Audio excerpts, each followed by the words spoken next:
Kani gadega Pati CTV, bat pidang pek yaki kubor baman kasni. Haka arpulai trek menta unai lor ke District Legal Services Authority jong ke East Coast Hills Shillong. Kala pelong ye ke jingpun kho nya po ke Office Trekam jong ke District and Session Judge ka badan hakani kanong ba Shillong. Ke jing pelong ye ke jingpun kho kalong banwara ye ke jing kho jing subah hakani ka ajaka Trekam. Kanang bagi khot jong ke seng kumjo kinong trei ki batrei hangni kinyo ye kamet ka bakot bakhya bat kal air ke bakiring mersiem kalong ka bakhoi.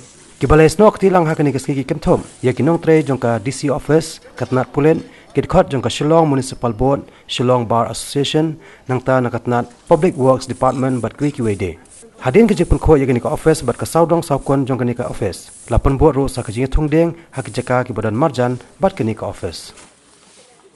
Kani ke jipun kho jong inde ke bangi organize naka District Legal Services Authority ma.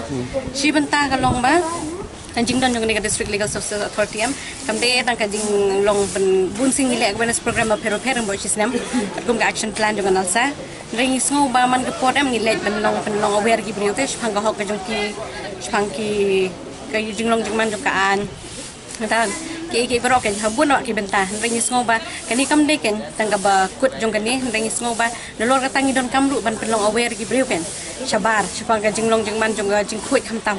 Habide begitu ka ayu mas waj Bharat le pangidon kam ban ni chikibrio bakini office ke bahajan ke new iken.